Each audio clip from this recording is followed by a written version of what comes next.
Bien, donc on va reprendre la première table ronde. Étienne l'a annoncé, porte justement sur la peste et l'ordre du temps.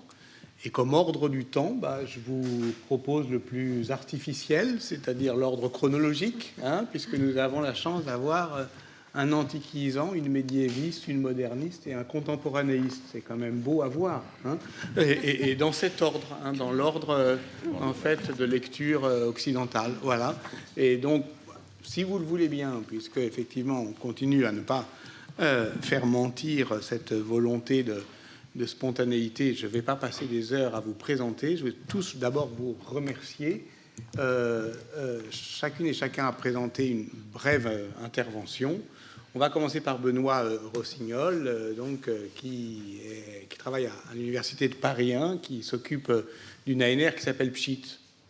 Oui. Mais c'est un bon acronyme, PSHIT. Oui, voilà. Je ne sais pas si on m'entend, oui. Voilà, et qui, effectivement, a été pour nous une grande source d'inspiration dans ses études sur la peste antonine et au-delà sur la question des proxys, c'est-à-dire de la méthode, précisément, pour documenter ces épisodes. Donc, si tu veux bien, voilà. Je te donne la parole. Alors, si on m'entend, je vais essayer de tenir la règle, d'être bref et d'environ 10 minutes. Donc, PSHIT, c'est la peste, les sociétés humaines et puis l'émergence. Et donc, c'est une ANR qui a été lancée en 2019, dans l'automne 2019. On a commencé, on a été dans la bonne temporalité, nous a dit tout le monde. Il a fallu beaucoup de temps quand même, il a fallu 3 fois pour convaincre les autorités que financer une étude sur les maladies émergentes dans l'histoire, ça pouvait être utile. Bizarrement, après février 2020, les gens ne nous posaient plus la question. L'autre avantage, c'est qu'effectivement, des mots compliqués qu'on a eu à utiliser pour convaincre les gens de nous financer, comme PCR ou comme variant, on n'a plus à les expliquer aujourd'hui. Alors, une des limites de ce que je vais dire par rapport à ce qu'on a entendu, c'est que je traite des épidémies qui ne sont pas forcément la peste Yersinia pestis, la peste bubonique. La dernière dont nous nous occupons, c'est-à-dire la peste justinienne, c'est le cas, mais celle d'avant, sans doute pas, et on n'a pas l'identité du pathogène. Et chaque pathogène a sa temporalité, j'y reviendrai, mais c'est aussi une question importante. C'est pour ça qu'il faut tenir compte, effectivement, de la dimension naturelle. Alors, je vais partir de la temporalité que je lis dans les sources antiques, dans un travail en cours de dépouillement, de défrichement presque des sources antiques. Et l'idée, c'est d'ouvrir vers des sources qui sont rarement utilisées quand on raconte l'histoire des épidémies, c'est-à-dire ouvrir vers des sources non historiques, des écrits techniques, des écrits poétiques, etc. Alors, la temporalité a priori des épidémies, c'est-à-dire dans les sources justement qui ne rendent pas compte d'une épidémie particulière, mais qui rendent compte de la pestilence en général, comme l'histoire naturelle de Pline ou des biographies à très longue distance de l'épidémie, ou encore dans le Macrobe, c'est que la pestilence, elle a une temporalité très, très construite. C'est une temporalité saisonnière qui dépend de la marche des astres et qui impose à la pestilence une durée limitée à quelques mois, qui fait que c'est une saison dans une année particulière. Et en général, c'est l'été, parce que c'est lié à la canicule, c'est lié à Sirius, c'est lié au soleil. Donc, c'est la temporalité a priori, c'est-à-dire si on interroge les sources antiques et, on va dire, la construction de la pestilence comme objet théorique dans l'Antiquité, elle fonctionne sur une saison. C'est une saison particulière, une saison de pestilence. Avec une première différence, c'est qu'il y a aussi des lieux qui sont pestilentiels en permanence, comme certains marais, certains endroits qui sont vus comme pestilentiels. Toutefois, un certain nombre de sources montrent qu'a posteriori, on se rend compte que cette temporalité décrite comme s'inscrivant dans la marche des saisons, ce n'est pas celle qu'on constate. Il y a donc un certain nombre de longues pestilences qui sont attestées et qui deviennent intéressantes. C'est le constat de Galien, qu'effectivement, il est confronté à une pestilence, un loïmos en grec, qui ne dure pas aussi brièvement qu'il aurait dû. Et cela le marque. C'est la même notation qu'on retrouve dans De Laude Martyri, une œuvre longtemps attribuée à Cyprien, mais qui n'est sans doute pas de Cyprien, où il y a cette idée que la pestilence dure plus que ce qu'on aurait dû attendre. Et puis il y a aussi le fait qu'il y a des pestilences intempestives qui arrivent dans un temps contraire à celui de la peste, c'est-à-dire par exemple en hiver. C'est ce que constate Galien, et ça l'interroge fortement. Comment se fait-il que cette maladie, qui est plutôt de la saison chaude, arrive dans une saison froide? Alors, les historiens utilisent ces catégories a priori de la peste pour justement rendre compte de la peste constatée, pour raconter la peste. La peste est parfois, effectivement, comme on l'a dit tout à l'heure, circonstance, occasion. Ça peut être la peste prodige, qui s'inscrit dans une liste de prodiges destinée à montrer que, justement, le temps se renouvelle, parce que les dieux donnent des signes de ce temps qui se renouvelle. Il y a aussi la peste prétexte. On dit il y a eu une peste, et elle n'est pas plus caractérisée que ça, juste pour dire l'empereur a fait ce qu'il faut. Comme il y a eu un tremblement de terre, et il aide la cité, comme il y a eu une sécheresse, et il a aussi aidé, il y a la peste. Ça rentre dans une liste d'interventions d'évergésie impériale. Et puis il y a effectivement la peste événement qui s'inscrit dans une temporalité, une chronologie réelle qui se branche sur d'autres événements, une invasion barbare, une famine, un problème dans le règne, et où là, les historiens montrent qu'elle impose des mesures détaillées, et effectivement, on peut se demander si elle introduit un repère, si elle introduit une rupture. Alors, il y a aussi des récits plus individualisés où on voit des individus construire leur propre temporalité sur la temporalité du récit de la peste globale. On cite deux exemples. Aelius Aristide, qui rattache l'épidémie de peste antonine qu'il traverse à sa propre histoire de santé personnelle, avec l'oracle qui lui a prédit un certain nombre d'années de santé. Et puis évidemment, Cyprien, qui lui rattache l'épidémie à un temps nouveau, le temps chrétien, le temps de l'eschatologie, le temps de la fin des temps, justement. Et ça banalise en quelque sorte, justement, le temps de la peste, puisque ça n'est plus très grave. Il ne faut pas avoir peur de la peste, puisqu'elle nous rapproche du salut. Alors, il y a donc des catégories pour raconter la maladie qui, chacune, un peu construisent. Il y a le récit des médecins, où il y a effectivement la constatation du mal, le diagnostic, le prognostic, la crise, qui est la résolution, soit vers la mort, soit vers la guérison, et qui est un récit d'abord individuel. Et la question, c'est comment l'appliquer à une multiplicité de malades. Donc, très souvent, on a un récit de peste qui remonte à un récit de Thucydide, et qui reprend justement un certain nombre d'étapes, et qui est un peu différent du récit individuel du médecin. Et je me rends compte qu'en fonction du genre, le nombre de lieux communs attendus dans ce récit de la peste et du temps de la peste varie, mais que d'un genre à un autre, on s'emprunte, on se contamine, on transfère des éléments. Alors, si on quitte donc un peu le domaine émique, le point de vue des anciens, pour entrer dans le domaine éthique, je voudrais d'abord redire ce qui a été dit, mais que la temporalité de la peste, ce n'est pas à nous de nous en occuper historiens. Nous, on s'occupe de la temporalité perçue, vécue, mais la temporalité de la peste, c'est une affaire de R0, de N, c'est-à-dire d'effectifs contaminables. C'est aussi la temporalité interne des mutations, qui effectivement fabriquent du nouveau, et ce nouveau fabriqué dépend de la population disponible aussi. Alors nous en voyons l'apparition, la disparition, la durée, la mémoire, l'impact. Ce qu'on constate, c'est que c'est toujours un événement aux limites floues, pour ceux qui le perçoivent, mais aussi pour l'historiographie qui la raconte, parce que le début, quand ça commence, ça a déjà débuté. Quand on se rend compte qu'il y a l'épidémie, en fait, elle est déjà là. Et la question aussi, c'est l'articulation du temps collectif et du temps individuel, parce que nos sources racontent toujours un temps individuel. Et c'est très difficile d'arriver au temps collectif, et on a un peu là, pour le dire vite, le même phénomène que illness et sickness et disease. Il y a le temps de la résilience. On pourrait parler aussi de la peste comme moment repère, mais aussi le souvenir et le déni, et puis l'oubli. Je me rends compte que les grandes épidémies du IIe et IIIe siècle, au IVe siècle, semblent oubliées. On les raconte encore quand on raconte l'histoire de Marc Aurèle. On dit oui, il y a eu la peste à son époque. Mais quand Macrobe écrit, il dit la peste, c'est un événement rare. C'est un temps qui est très rare, finalement, et Apollon est plutôt un dieu gentil. Alors, ça nous ramène à justement, qu'est-ce qu'on fait de la causalité ? Alors, j'ai trouvé beaucoup de réflexions extrêmement intéressantes dans les travaux de l'anthropologue András Jampleni, hein, et notamment cette distinction entre une causalité a priori et une causalité a posteriori. Si vous demandez à quelqu'un alors comment ça fonctionne la pestilence, ou comment vous êtes tombé malade, ou comment on tombe malade, il va vous donner un certain discours. Et puis une fois qu'il est malade, une fois que l'épidémie est passée, il va vous donner un autre discours, il va chercher d'autres causes. Alors Zempleni différencie aussi une étiologie de la consécution, c'est-à-dire justement un récit de causalité, d'une étiologie de la conjonction. On ne va plus remonter à une cause unique, une cause singulière, c'est plutôt un état de plusieurs forces, une disharmonie qui explique le mal.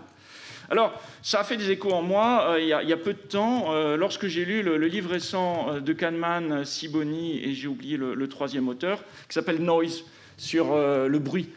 Et où Kahneman dit qu'il faut faire attention parce que la pensée causale, elle est piégée. On trouve facilement, rétrospectivement, des causes à un événement. On peut remonter facilement, mais c'est s'illusionner. Le monde réel, il ne se ramène pas à une seule cause. Pour aborder des situations aussi complexes, il faut passer par ce qu'il appelle la pensée statistique. Et essayer de ne pas céder à ce goût du récit où, voilà, si on cherche des causes, on en trouvera toujours qui nous semblent satisfaisantes et qui nous permettent de construire un récit. Alors, ce qu'il dit, c'est que cette pensée causale, elle nous empêche de saisir un élément important de la vie des humains, de la vie sociale, c'est le bruit, c'est-à-dire la perturbation, et que ce bruit, on ne peut le mesurer que par la statistique. Alors, est-ce que la peste, elle crée du bruit ? Justement parce qu'on n'arrive pas à saisir sa cause, ou quand on essaye, on constate bien que c'est toujours insuffisant. Alors, on avait eu les questions, je reviendrai peut-être dans la discussion, la difficulté de périodiser réellement. Quand est-ce que s'arrête la peste justinienne ? Quand on est encore 100 ans plus tard qu'on a un épisode de peste, est-ce que c'est toujours la peste justinienne ? Est-ce que c'est un retour ? Notre difficulté à penser les agrégats, et donc à envisager qu'il y ait des catastrophes sans catastrophisme, et que ça peut construire une société, ça peut être une pression, comme les biologistes parlent de pression de sélection. Et donc, ce que je voudrais amener en conclusion, c'est essayer de plaider pour une approche systémique du temps de l'épidémie, c'est-à-dire justement en revenant vers cette idée des maux du temps. Cette idée que la peste, elle n'arrive jamais toute seule et qu'elle est souvent prise dans une espèce de système de cause, de système de réaction. Alors je remets voilà un petit schéma que j'avais fait en m'inspirant d'un schéma que quelqu'un avait proposé pour l'Empire ottoman à propos de la peste antonine, où effectivement il y a des causalités, mais il n'y a pas de chemin causal, il n'y a pas de chaîne causale où on partirait d'une première cause, on arriverait à la fin de l'histoire. Parce que ces causalités, elles s'auto-entretiennent, ou au contraire, elles se contredisent. Et il n'y a pas une seule entrée dans cette histoire qui serait l'arrivée du microbe. Il y a aussi la situation sociale, la situation démographique, il y a éventuellement la perturbation par des guerres, la perturbation climatique. Et ce dont je me rends compte, c'est que ce type de diagramme est très compliqué à proposer, parce qu'en fait, quand vous essayez de dire bah oui, c'est une situation multifactorielle, et c'est s'illusionner de penser qu'il n'y a qu'une seule cause et qu'on va tirer le fil de cette cause pour avoir la vérité de cette histoire, c'est difficile à être entendu. Et que dans ce diagramme, eh bien, chacun va choisir sa cause et manquer l'effet systémique. Et donc c'est compliqué parce que voilà, parler de manière systémique, ça ne rentre pas dans nos catégories habituelles de la narration, qui sont celles de l'avant et de l'après, celles d'une temporalité avec une seule cause que l'on suit, que l'on déroule. Voilà, je vais m'arrêter là, et puis on pourra éclaircir et approfondir dans la discussion. Merci beaucoup. Merci Benoît, c'est vraiment très exactement ce qu'on attendait, ce qu'on espérait. Ce que je vous propose en fait, puisque à la fin... Non mais reste là. Si, parce que... Ah oui, c'est vrai, pardon. Oui, Nathalie va te... Intervertir pour voilà. avoir accès à l'ordinateur. Voilà, pour que tout cela prenne sens dans ce qu'à la fin Christian Ingrao va appeler des harmoniques, il faut qu'on puisse voilà, se succéder sans trop traîner. Si vous avez simplement une question, parce que la discussion viendra après la discussion, mais si vous avez des questions de compréhension ou de complément ou de précision à poser à Benoît Rossignol, vous pouvez le faire. Je ne sais pas ce que c'est que justinienne. Alors, c'est la peste du temps de Justinien. Donc, l'empereur byzantin, de 500, à partir des années 520 à 530. Donc, la peste, elle arrive à 540, durant le règne de Justinien. Donc, on l'appelle la peste justinienne. C'est une des 3 grandes pandémies historiques de peste au sens Yersinia pestis, ce que nous appelons peste. Merci beaucoup. Donc, comme Étienne l'a rappelé, c'est vrai que la littérature médiévale fut une porte d'entrée pour Étienne et pour moi dans ce sujet. L'étonnement face à la faible enregistrement littéraire de cet événement. Et c'est pour ça qu'on est très content justement que la voix du Moyen-Âge soit portée ici par Nathalie Koble, qui réfléchit au rapport entre littérature médiévale et littérature contemporaine, et donc qui est la mieux placée pour parler de la contemporanéité de la littérature médiévale en rapport avec ces questions de peste. Est-ce qu'une simultanéité suffit à construire une contemporanéité? Justement, la parution de La Dame à la licorne et le beau chevalier que tu as traduit, et qui est d'un temps de peste, oui. Un roman de 1348, ça pose tout de suite cette question dont tu vas nous entretenir. Je te laisse la parole et je te remercie beaucoup. Merci. Que tu as... Vous m'entendez bien? Oui, très bien. Comment? Le masque, vous voulez que j'enlève mon masque? Voilà. Je voudrais remercier Patrick et puis Étienne aussi. Je suis extrêmement heureuse d'être parmi vous, pas du tout historienne, mais vous allez voir par la bande peut-être que je peux aussi apporter un peu quelque chose. Et je voudrais aussi remercier Patrick pour ce qu'il a dit sur le présentiel et le distanciel, qui est en effet un binôme qui m'agace beaucoup et qu'on a intégré sans discuter. Donc ça m'a réchauffé de ce rétablissement de vocabulaire. Alors, moi j'ai préparé un petit quelque chose. Je vais partir du point de vue qui est le mien, c'est-à-dire la littérature médiévale et renaissante. Et je vais partir d'un épisode célèbre, moins cependant que le prologue du Décaméron de Boccace, et qui témoigne à mon sens d'un nouveau régime de temporalité lié à la prise en compte de l'épidémie de peste du point de vue d'un auteur de fiction qui est aussi médecin, Rabelais. Dans l'avant-dernier chapitre du Pantagruel, Alcofridas Nassier, pseudonyme anagrammatique de l'auteur, explore la bouche du personnage. Je ne sais pas si tu en as parlé. Oui. Alors, dans cette bouche, le monde s'est dédoublé. Cette exploration du corps est liée à une intempérie qui menace la petite communauté fictive qui accompagne Pantagruel. Une pluie diluvienne oblige l'armée de Pantagruel à se mettre à l'abri et le héros tire la langue pour protéger les siens de l'intempérie. Le narrateur en profite pour entrer dans sa bouche. Il découvre alors un petit monde avec des montagnes, des forêts, des planteurs de choux, des villes. Dans son exploration, il aborde une ville où on lui demande son bulletin de santé, son passe sanitaire, dirait-on, de quoi je suis fort esbahi, et leur demandait, messieurs, y a-t-il ici danger de peste? Ô Seigneur, dirent-ils, l'on se meurt ici auprès tant que le chariot court par les rues. Alors, bien entendu, ce qui m'a intéressé ici, vous l'avez sous les yeux, c'est que la maladie vient de l'estomac de Pantagruel, la calamité, donc maladie du calame, tu l'as rappelé, est bien une maladie de langue. Mais ici, dans le monde d'après la peste, on soigne de la peste par des petites capsules qu'on introduit dans la bouche du héros par centaines et qui parviennent à le soigner dans le dernier chapitre du livre. Nulle référence eschatologique, donc, nul recours au divin pour expliciter et soigner le mal. Maladie du corps et de la langue, la peste se soigne par une médecine humaine appropriée et par la langue de Rabelais, langue pharmacone, où la fiction redouble le rapport au réel. Le livre, donc, s'achève sur un triple éloge qu'on pourrait qualifier d'humaniste, éloge du voyage, le corps de Pantagruel faisant office de nouveau monde, éloge de la médecine et de ses découvertes, mais aussi de la résistance face à la maladie et aux intempéries, par la langue et la communauté, par le jeu. Paradoxalement, donc, la peste déplace, elle introduit un nouveau rapport au monde, au temps, à l'espace et aux autres, sur l'archéologie duquel il est bien entendu intéressant de se pencher.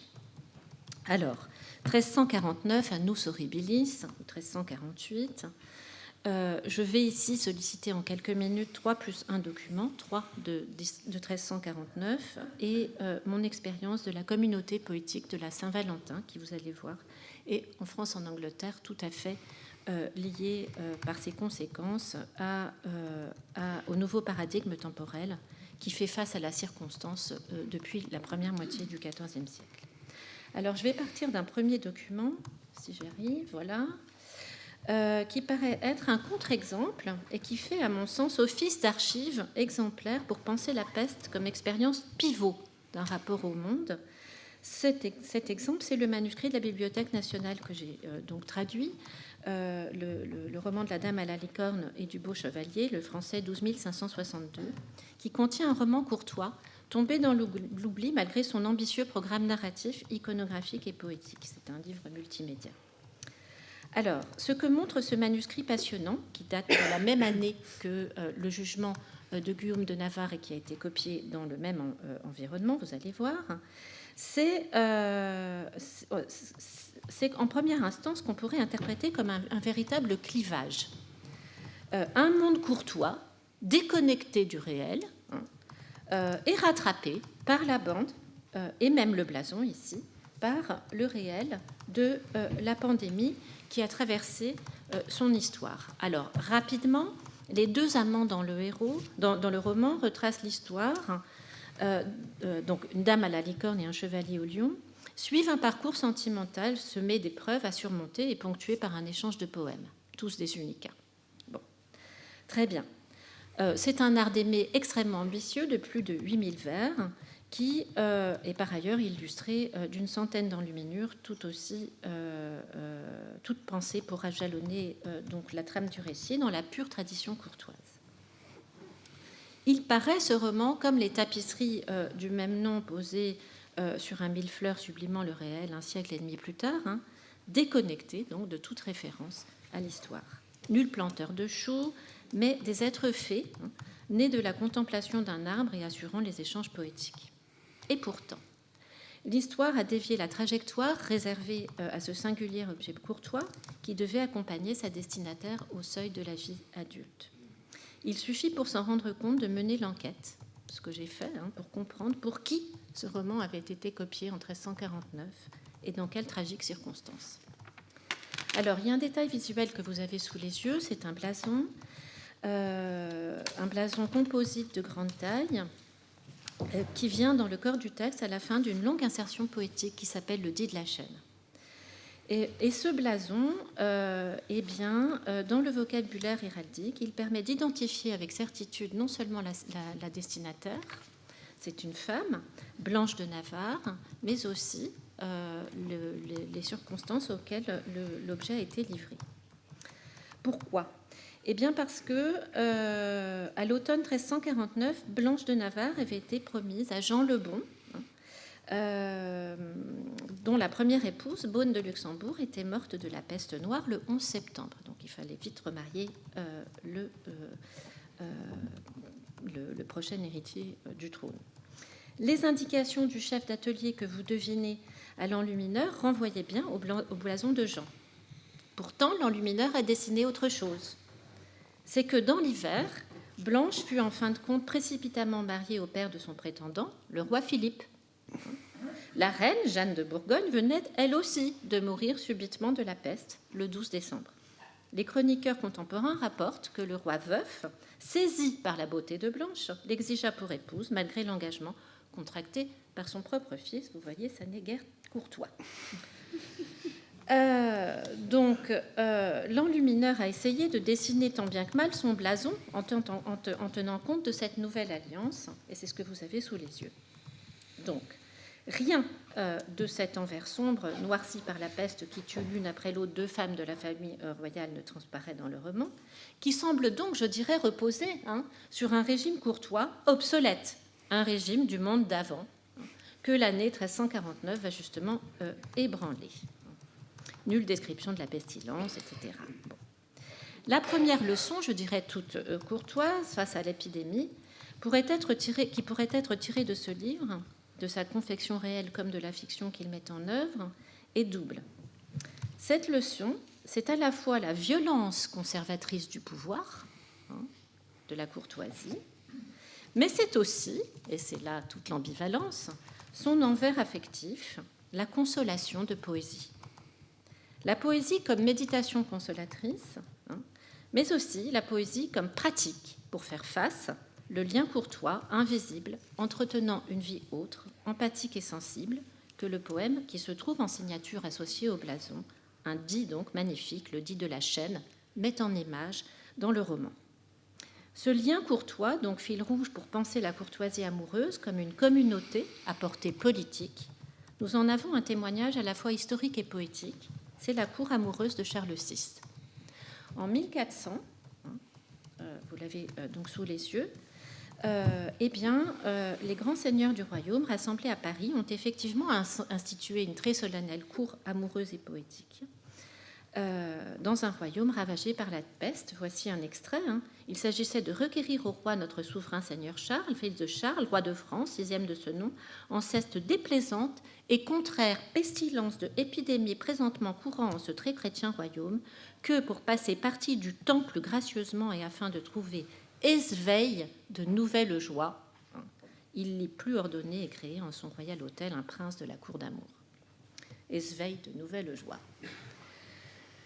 Cette revue poétique avant la lettre, elle a survécu aux troubles de la guerre civile en devenant surtout en fait une assemblée politique.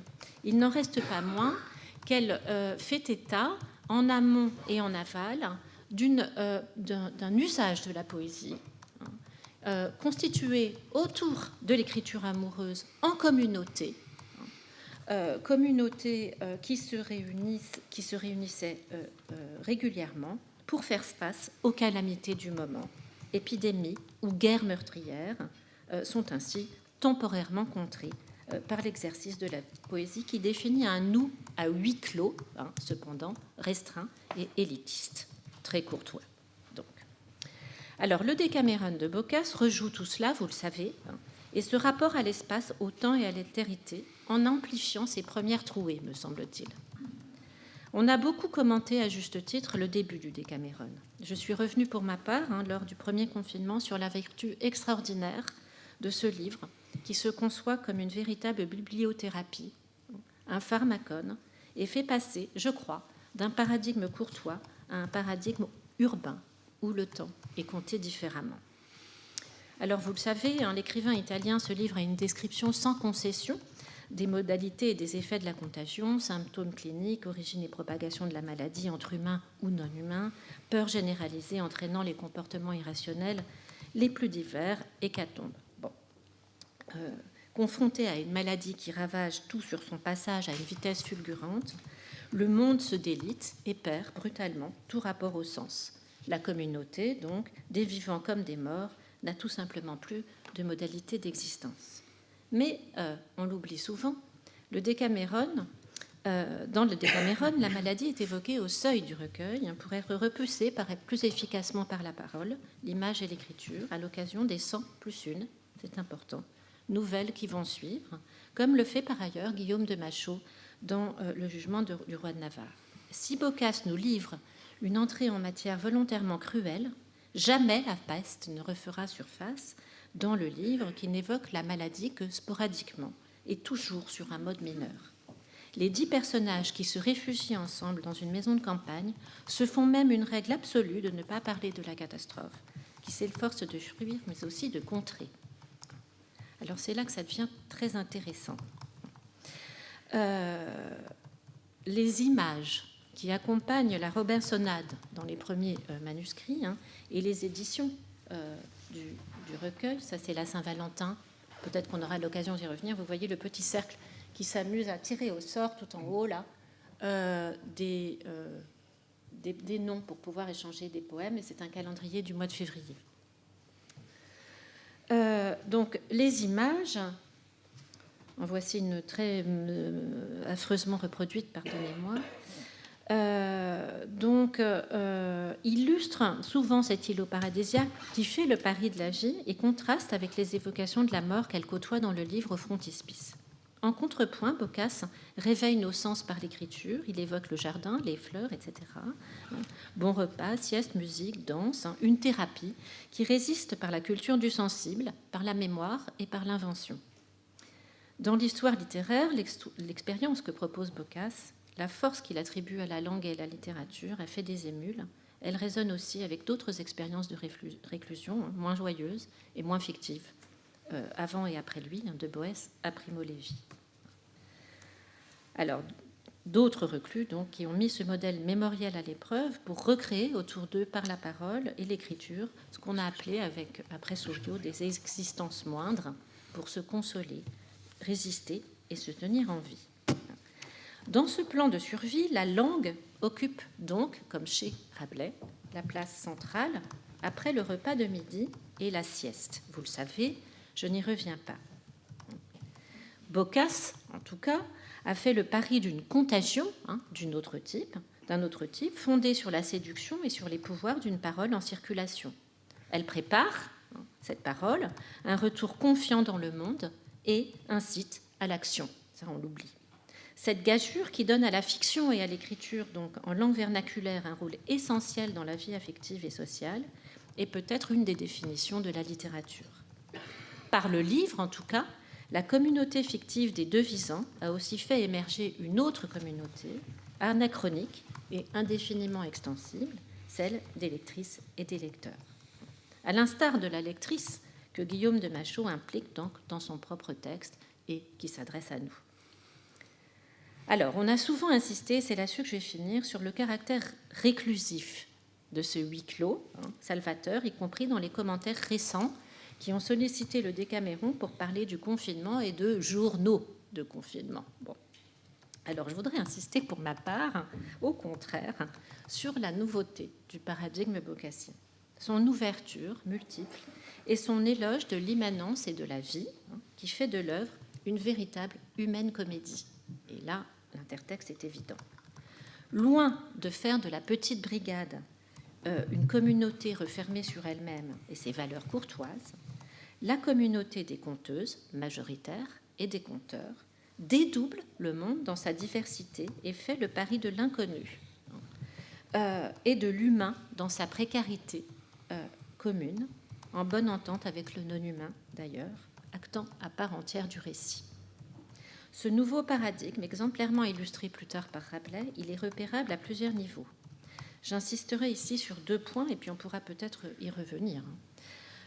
D'une part, la tentation de l'immunité par la parole, portée par une figure elle aussi féminine très ancienne, vous le savez, une femme récit, Scheherazade, qui impose l'équation magistrale mise en évidence par Todorov, raconter égale vivre, qui vaut encore aujourd'hui dans d'autres contextes, me semble-t-il, pour penser collectivement, penser avec un E, mais aussi avec un A, la souffrance. Donc ici, c'est la question de la politique de l'immunité dans la vulnérabilité. D'autre part et surtout, la polyphonie, la multiplication des voix, qui définit une communauté, cette fois plurielle, ouverte à la dissonance, dans le sillage de l'esthétique de l'ars nova contemporaine, sur laquelle est revenu Patrick Boucheron dans son dernier cours sur Guillaume de Machaut. Une éthique, donc, de la vulnérabilité est ici en germe, éthique aujourd'hui mise en avant par une certaine philosophie et que l'on retrouve exposée dans le livre de la philosophe Marie Garot, Politique de la vulnérabilité, qui m'a beaucoup inspirée ces derniers temps. Exposés aux aléas de la fortune, vulnérables et imparfaits, les êtres humains, chez Boccace et ses nouveaux, sont brossés dans leurs imperfections et leurs ruses de survie, sans surplomb moralisant, métaphysique ou idéalisant. Chez Boccace, cette éthique est indissociable d'une expérience créatrice, c'est ça qui m'a aussi frappée, qui fait du Décaméron non seulement un recueil d'histoires, mais surtout une superstructure livresque, le lieu d'un temps retrouvé, recréer une recréation ou une récréation. Alors, cette temporalité vouée au hasard et jouant avec lui, elle est mise subtilement en œuvre, et à vrai dire, je voudrais vous en parler parce que je m'en suis rendu compte en le réécrivant quotidiennement. Dans la suite harmonieuse des histoires qui rythment les après-midi sur l'herbe, Boccace laisse tous les jours le dernier mot à la fantaisie, à un personnage particulier qui a un statut tout à fait à part, c'est Dionée, qui par son nom même renvoie à la déesse mère, Dionée, Dionéo, Dionée, et qui trahit le vitalisme, me semble-t-il, qu'il représente. D'ailleurs, il va défendre des histoires souvent salaces, ce Dionée. À sa propre demande, ce personnage enjoué jouit en effet d'une faveur toute spéciale dans le Décameron. Il ferme, ou plutôt il ouvre, chaque jour, le cercle des histoires. Je ne l'ai pas. En demandant le privilège de pouvoir choisir n'importe quelle histoire selon sa fantaisie. Et c'est comme cela que Boccace, au lieu de fermer la journée sur une dernière histoire thématiquement correspondante à toutes les autres, va en fait ouvrir à chaque fois, au moment de la dépression du crépuscule, sur autre chose, sur un inconnu, sur de l'aléatoire. Dionée seul nous sauve, pourrait-on dire, sur le modèle du trickster, qu'a par ailleurs bien étudié Lévi-Strauss dans Histoire de Lynx. Le Décameron n'est donc pas seulement une collection d'histoires, mais l'invention d'un genre, la nouvelle, qu'il faut prendre au sens fort, expérimental, qui repose donc sur un récit cadre qui va occuper une zone intermédiaire, une sorte de contre-espace, au sens où l'entendait Michel Foucault, c'est-à-dire la mise en place d'une utopie située, d'une hétérotopie, d'un lieu réel hors de tous les lieux, comme le dit Foucault. Alors, c'est le dernier point, d'une nouvelle à l'autre. La multiplication des aventures est amplifiée, bien entendu, par la diversité des temps et des lieux, la prolifération des personnages secondaires, des points de vue et des voix, qui donne alors une dynamique étourdissante à l'image de la vie dont il s'efforce de faire entendre le souffle, ce livre. Et donc, pour penser l'ordre des temps comme un ordonnancement multiple des voix, il me semble que le Décameron est essentiel. C'est une polyphonie au sens littéraire, mais aussi musical et politique du terme, car on entend évidemment la discordance des personnages qui commentent les histoires et ne sont pas d'accord. C'est ça qui m'importe dans cette polyphonie. Et puis surtout, cette polyphonie, elle est à double détente, puisque les 10 voix qui alternent leur point de vue au cours des journées évoquent à leur tour la société du XIVe siècle italien, à tous les âges et dans tous ses états, ouverte sur un monde d'ailleurs global, où l'Orient est tout aussi bien convoqué que le Nord, ou la micro-société, des micro-sociétés locales. Alors, on réécrit pour reprendre et recommencer, comme l'a dit avec force Patrick. On revient sur ce qui a été dit pour le dire autrement et envoyer à l'avenir, à nous donc, les coordonnées de ce nouveau monde qui fait, je crois, à la fois l'épreuve de la précarité comme valeur et de la diversité humaine et ouvre à une conception plus large de la communauté. Alors, qu'est-ce qu'on fait? C'est ma question, je n'ai pas de réponse. Qu'est-ce qu'on fait de la courtoisie là-dedans? Bon, je vais passer quelques mois à y réfléchir. Est-ce que c'est une courtoisie non pas rejetée, mais élargie, qui remplace la tentation de l'immunité par celle de la cause commune, avec toute la force de cet adjectif commune? En tout cas, rien d'étonnant à ce qu'Alcofridas Nazier découvre dans la bouche de Pantagruel des villes, me semble-t-il. Et je dirais que peut-être il y a un mot d'ordre courtois qui reste, qui se conserve ici. Ce mot d'ordre, vous l'avez entendu plusieurs fois, c'est joie. Mais qu'est-ce que ça veut dire? Et y a-t-on encore accès à cette joie médiévale, courtoise, puisqu'elle a pour fond existentiel une vertu théologale, l'espérance, qui est celle de Guillaume de Machaut, dans toute tous ses livres et son horizon, hein, et une conception jadis élargie de l'amour comme lien invisible et premier moteur. Voilà, donc reste à voir ce que l'on peut en faire aujourd'hui dans nos vies. Ben, merci beaucoup, Nathalie. Ce qu'on peut faire, c'est se décamérer, justement. Oui. C'est ce que tu as proposé dans ce beau livre, voilà, écrit justement lors du premier confinement et recomposé chez Macula, et qui montre bien que cette communauté est tout sauf réclusive. Même chose, si vous avez des questions précises. Sinon, si ce n'est pas le cas, c'est pas grave, parce que je pense qu'on aura beaucoup d'entre-questions, justement, pour créer cette communauté dont tu parles.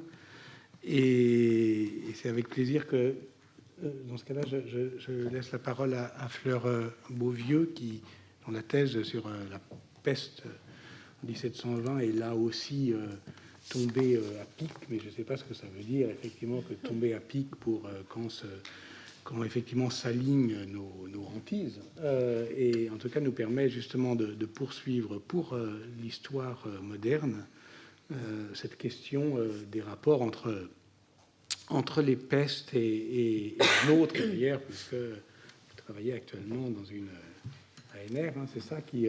Oui, je suis à la fin. Voilà, la fin qui traite justement des échos ou des harmoniques entre les épidémies d'aujourd'hui et celles d'hier. Bon, merci. C'est bon, vous m'entendez? Oui, oui. Merci tout d'abord de m'accueillir aujourd'hui et pour l'invitation. Je suis très honorée de parler au Collège de France.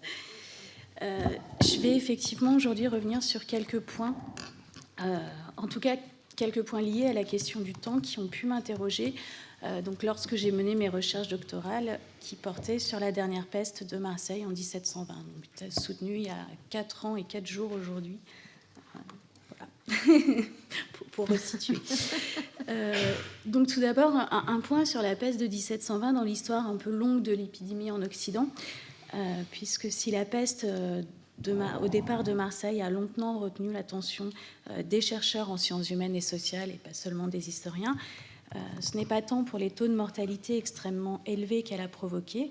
Donc la mort quand même de la moitié de la population de la ville, plus de 120 000 décès pour l'ensemble de la Provence qui était peuplée à peu près de 400 000 personnes, mais pour sa résurgence à une époque où l'on pensait que l'épidémie ne pouvait plus de nouveau frapper massivement les populations. Elle signe en effet l'une des fins possibles de la seconde pandémie en Europe, ou tout du moins en France, et en fait la fin d'un cycle où l'épidémie était récurrente, dont on date l'apparition avec la peste noire de 1347-1348. Il est ainsi commun d'entendre que les périodes médiévales et modernes sont aussi définies par l'apparition et la diffusion de la peste, et qui constituent pour l'Ancien Régime un des 3 grands fléaux par excellence, avec la famine et la guerre. Donc une génération sur 2, voire sur 3, l'a connue à l'époque moderne, avec des taux de mortalité variables. Et la peste fait donc partie intégrante de la culture d'Ancien Régime, sa menace étant permanente, d'autant plus pour les villes qui vivent en partie des échanges commerciaux. Donc les sursauts de peste qui eurent lieu suite à l'épidémie de Marseille ne furent que brefs et maîtrisés. Et il était déjà peu pensable en 1720 que la ville puisse être frappée de l'épidémie, du fait de l'existence d'un lazaret depuis 1477 et d'échanges épistolaires très réguliers avec le Levant, où elle était endémique. Donc cela faisait 70 ans qu'elle n'avait pas atteint la cité, et les générations qui l'ont vécue en ce début de XVIIIe siècle la découvraient donc majoritairement pour la première fois. De fait, j'ai assez vite posé l'hypothèse dans mes recherches que son apparition dans la ville au printemps et au début de l'été faisait figure d'une maladie d'un autre temps, ce qui explique en partie la lenteur qu'il a fallu d'une part aux médecins pour la diagnostiquer, et d'autre part aux administrateurs de la ville pour la reconnaître comme étant bien Yersinia pestis, puisque le mot même de peste ne fut prononcé qu'en août, lorsque la maladie décime la cité. Donc une maladie d'un autre temps ou un bousculement des temps, comme si Marseille, qui, de par son commerce international, son ouverture sur la mer et ses embellissements de ville décidés depuis les années 1660, se retrouvait à repartir en arrière, bloqué au siècle précédent par cette régression momentanée de la civilisation, si on reprend les mots de Norbert Elias, que constitue l'arrivée de la peste dans la ville. Et si on prend les tableaux de Michel Serres, donc, qui était l'un des témoins de l'épidémie, ceux-ci ont marqué en ce sens, puisque le paysage urbain qu'ils représentent, que ce soit l'hôtel de ville ou le cours, est résolument moderne, tandis que l'entassement des cadavres dans les rues fait apparaître les peurs et terreurs liées à la mort de masse, sans possibilité de rites funéraires religieux et traditionnels. Les observateurs de la peste qui ont pu lui survivre notent presque unanimement cela, une maladie des siècles passés, avec la volonté de réinscrire l'épisode de 1720 dans la continuité des pestes précédentes, ou une maladie des contrées lointaines en appuyant sur l'origine extra-européenne de la peste et en accentuant ainsi l'éloignement géographique d'une telle possibilité. Et donc mis en exergue un épisode qui ressurgit avec ampleur dans une cité déjà entrée de plein pied dans la modernité. Donc c'est ici la 20e peste et la plus cruelle de toutes celles qui ont désolé Marseille et dont les historiens font mention, explique le médecin Bertrand au début de son récit, en énumérant depuis l'Antiquité toutes les précédentes occurrences de la maladie. Donc, la peste et sa maîtrise induisent une réactualisation des processus de contrôle hérités d'épidémies antérieures. Qu'ont fait nos ancêtres semble être la question posée par les administrateurs. De fait, l'archiviste de la ville, le sieur Capu, après recherche dans les archives de l'hôtel de ville, explique la création du registre de peste qui contient l'ensemble des ordonnances et ordres promulgués pendant la période du fait qu'on n'a rien trouvé par écrit de ce qui avoit été fait lors des précédentes pestes dont cette ville avoit été affligée, entre autres, en 1630 et 1649. On s'est vu embarrassé. Donc la peste de 1720 semble une maladie du XVIIe siècle qui ressurgit et face à laquelle la cité n'est absolument pas préparée. Ce qui est également frappant dans le discours des municipaux est l'apparition de termes qu'on a très peu l'habitude de lire dans les archives du XVIIIe siècle, qui semblent anachroniques, tels que le mot « gueux » pour désigner les personnes sans ressources associées au terme de mendiant. Donc de là, une première série de questions, j'ai l'impression, sur la période à quelle période historique appartient la peste. Dans l'histoire des épidémies, on va souvent faire se succéder la lèpre médiévale, l'ère de la peste pour les temps modernes, puis le choléra au XIXe siècle. Est-ce que la peste bubonique est une maladie du Moyen-Âge ou de l'époque moderne, voire même de l'Antiquité, vu qu'on en fait déjà mention à cette époque? Donc la peste est donc un événement de rupture, en tout cas, de l'ordre établi, de la continuité des jours. Et comme l'a de nombreuses fois souligné François Doss, comme tout événement, il est construit et se reconstruit au fil du temps. Mais plutôt que d'étudier les réappropriations successives de la peste de 1720, qui ne cessent d'avoir lieu depuis maintenant 300 ans, je vous invite, pour ceux qui passent par Marseille, à une exposition en ce moment sur le tricentenaire justement de la peste de 1720, il me semble que le questionnement sur l'événement et le temps peut être posé aux années même de l'épidémie, avec le choix que j'avais fait pour mes recherches d'une moyenne durée pour étudier la peste comme événement, et ainsi de prendre les années 1720 et non pas 1729 mais 1724.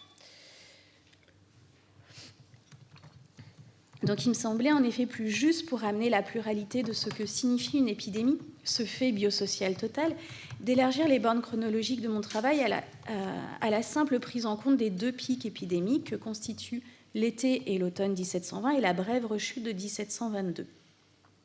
Puisque si souvent la peste est définie par sa date et son lieu, donc Marseille 1720, Milan 1576 ou encore Florence 1630, la réalité de son impact déborde une seule année, puisque les mesures mises en place pour l'endiguer ne se cantonnent pas aux seules vagues de mortalité. Donc ce choix peu commun pour une thèse d'histoire dénotait aussi une volonté de repenser la chronologie interne de la peste, puisqu'une épidémie est caractérisée par une succession de phases en lien avec la façon dont le bacille frappe. Ainsi, l'expression « temps de peste » semblait plus juste pour prendre en compte les différentes séquences de l'épidémie, puisqu'on peut en effet noter 5, voire 6 étapes à la peste de Marseille. Le prélude, soit l'arrivée du Grand Saint-Antoine le 25 mai et les premières victimes à partir du 20 juin en ville.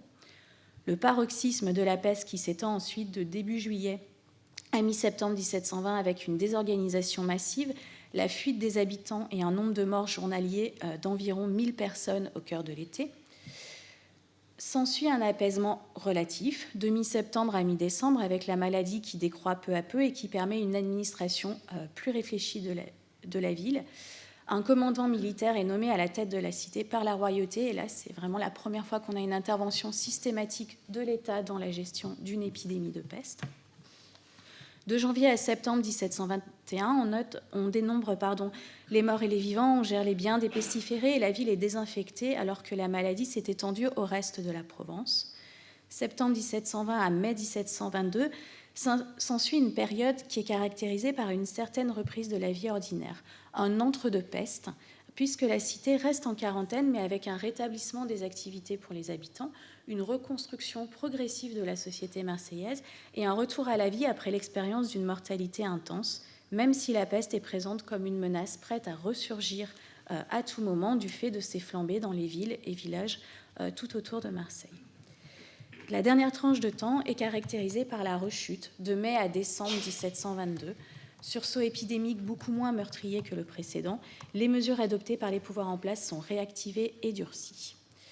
Le commandant militaire quitte ses fonctions le 4 septembre 1723, mais il faut attendre le début de l'année 1724 pour que les échanges de la ville de Marseille avec le reste du monde soient entièrement rétablis. Donc voilà pourquoi finalement cette date de 1724, puisque tant qu'un lieu qui plus est une ville portuaire ne peut reprendre des échanges de façon libre avec les points très lointaines à cause d'un risque épidémique, une quarantaine ne peut être considérée comme étant entièrement levée. Par ailleurs, l'expression « temps de peste » est employée dans les sources par les contemporains, ce qui dénote là encore une volonté de séparer ces temps particuliers, exceptionnels, et finalement d'en faire des périodes à part. Donc la peste comme un temps suspendu ou un hors-temps dans le déroulé de celui-ci à l'époque moderne. Et là, je vais venir dans ma dernière partie, en fait, ma dernière série de questions autour des temporalités vécues par les acteurs sociaux ou leurs expériences du temps pendant la crise épidémique.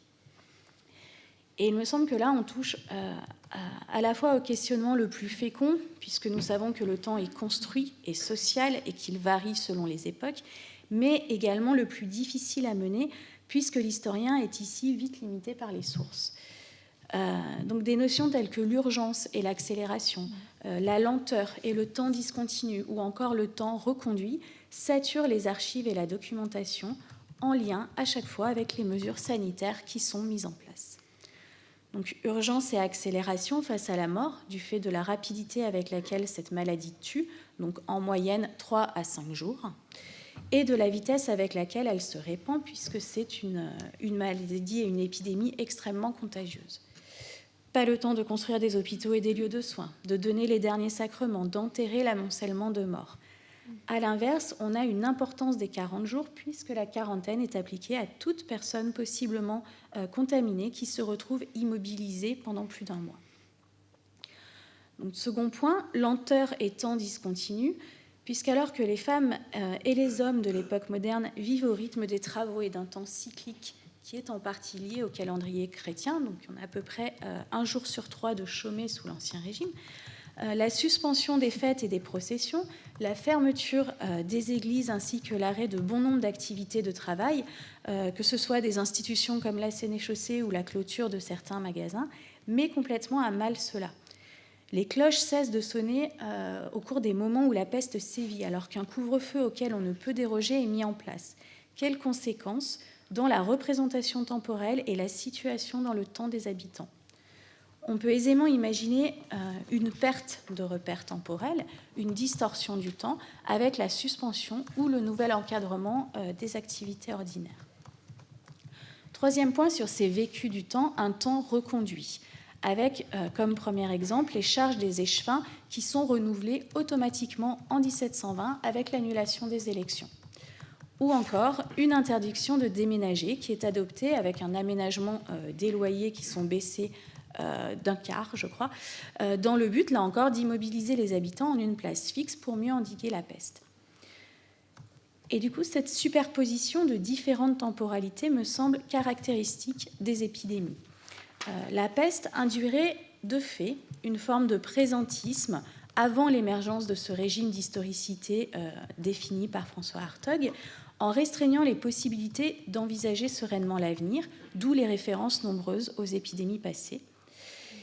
Et donc, si pour les populations les plus démunies, sans doute cette vie au jour le jour est connue et éprouvée hors temps épidémique, ce n'est absolument pas certain que ce soit le cas pour les mieux dotés socialement et économiquement.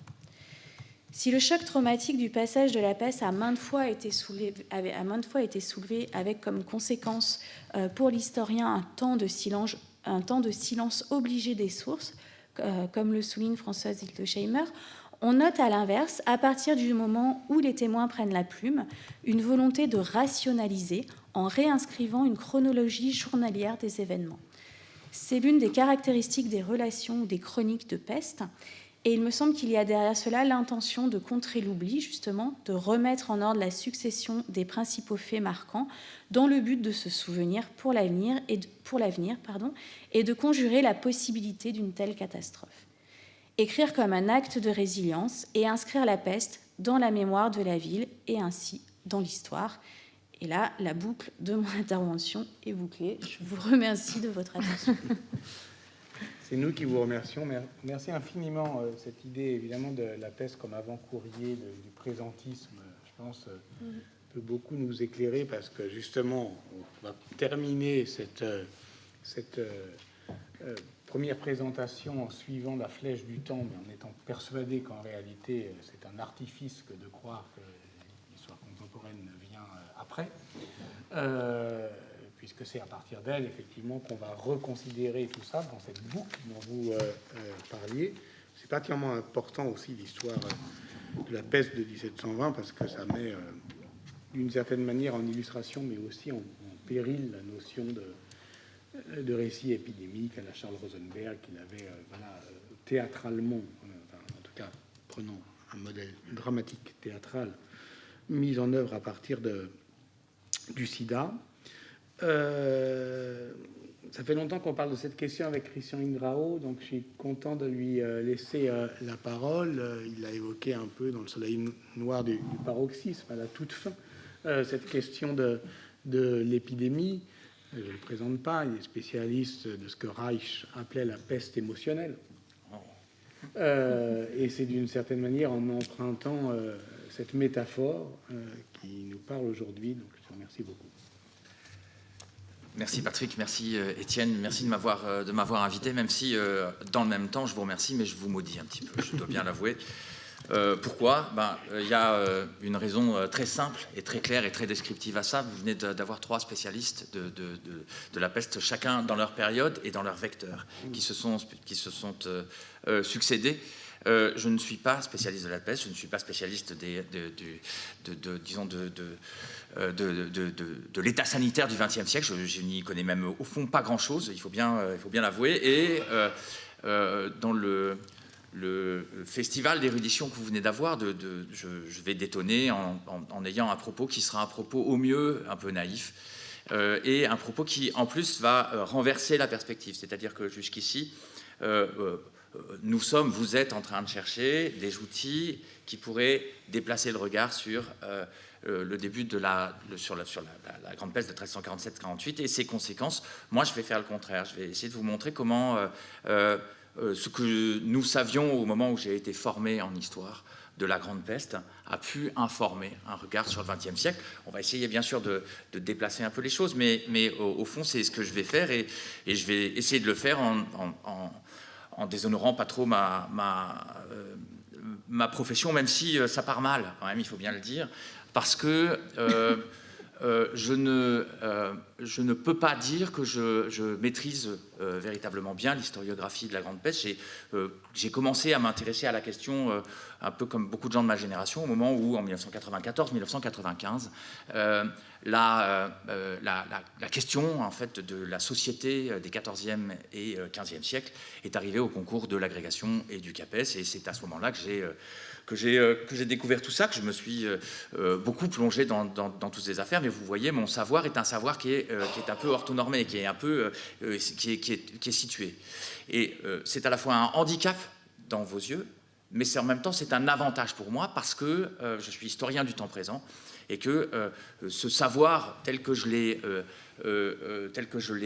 intériorisé, assimilé à cette époque-là, est aussi devenu, pour l'historien que je suis, une source. Parce que je suis à la fois historien du nazisme et de cette grande séquence de violence qui commence en 1911 et qui s'achève vers 1945 et 1953 selon les secteurs de l'Europe. Et dans le même temps, j'écris en ce moment quelque chose sur les années 70, 80, 90, dans lesquelles, au fond, les historiens sur lesquels nous travaillons sont en fait des témoins. Parce que, on le sait tous, quand on est historien, on parle à la fois de la période que l'on est en train de traiter et en même temps de notre présent. Hein.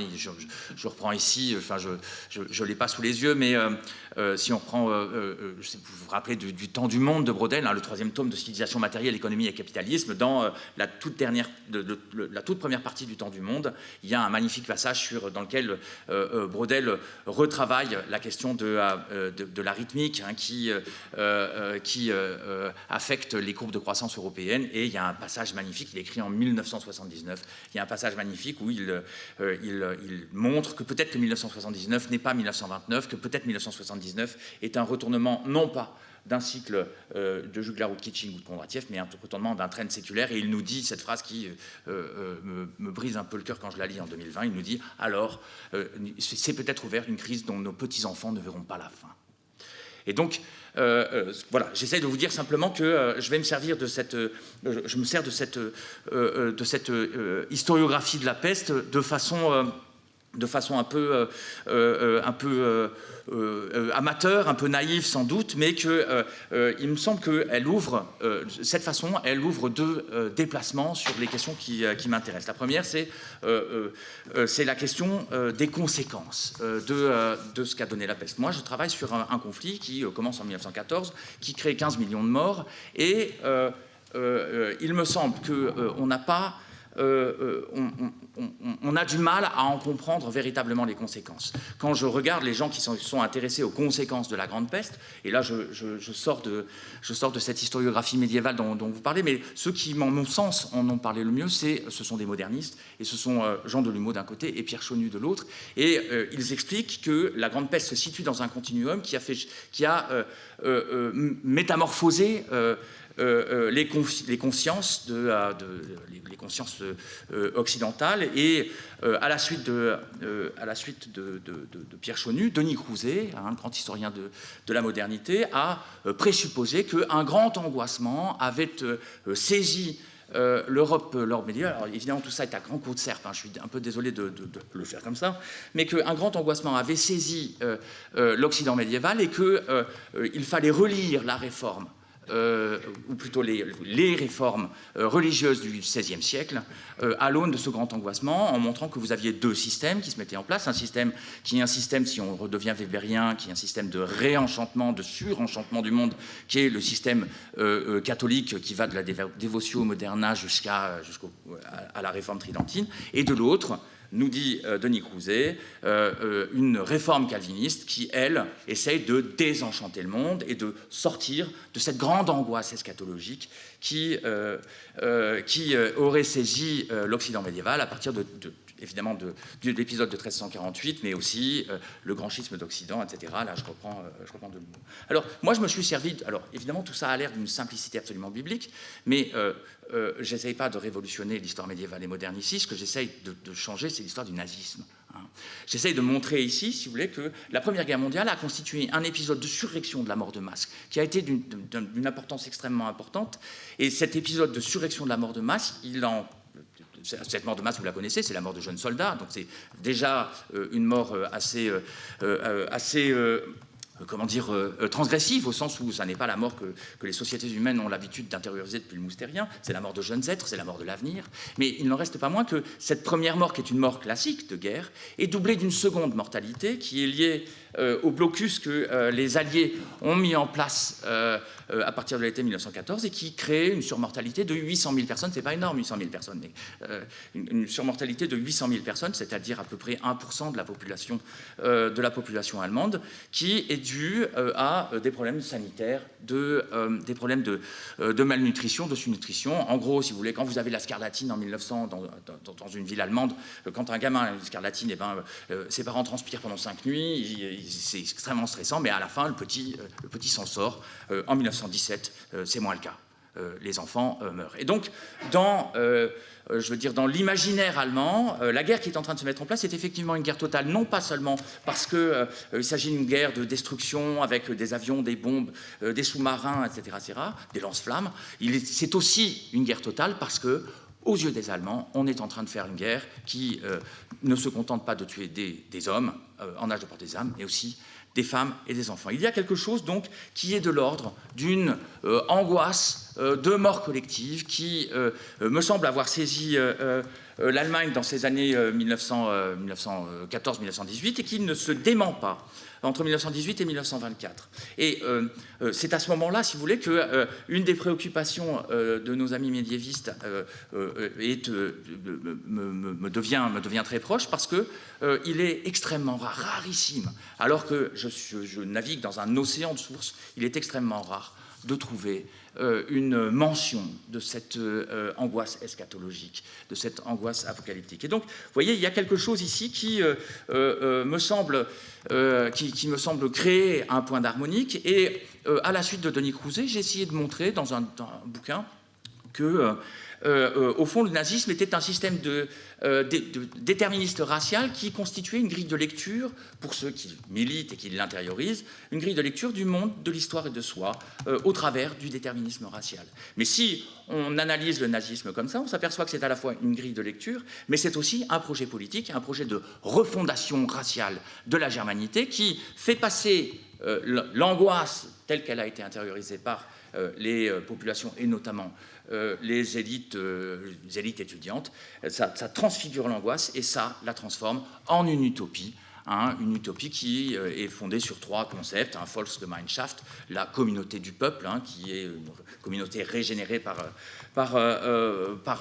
les mesures eugéniques. Ça passe par un deuxième concept qui est celui de Lebensraum. Cette communauté elle a besoin d'un espace vital pour pouvoir se développer, et donc elle va passer par un impérialisme, etc., etc. Et donc ce que j'essaye de montrer ici, si vous voulez, c'est que en déplaçant le regard, en réintroduisant un certain nombre de concepts qui ont été développés par les médiévistes et par les modernistes sur l'histoire contemporaine, on peut arriver à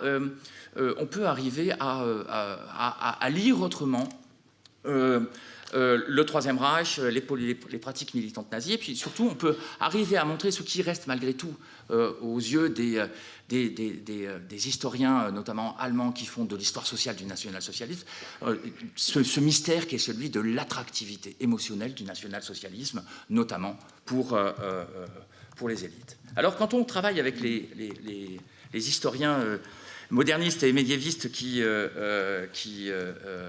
dont je vous ai parlé, Pierre Chonu, Jean Delumeau, Denis Crouzet, etc., toute cette période-là, on s'aperçoit qu'ils mettent en place une sorte de continuum qui inscrit la peste dans une période qui est une période de crise, de bouleversement, qui commence, ce que souvent ces historiens font, qui ne sont pas des médiévistes encore une fois, ils font commencer à 1315 à peu près, avec les premières chertés, famines, disettes, etc., et qui ensuite dépend des causalités qu'ils essayent de mettre en place. Quand un Pierre Chonu ou un Denis Crouzet, quand un Pierre Chonu ou un Jean Delumeau essayent de donner sens à la grande déflagration religieuse de 1517, eh bien, pour eux, il y a quelque chose de la crise qui se met en place entre, on va dire, dans ces deux siècles, entre 1315/1348 et 1517.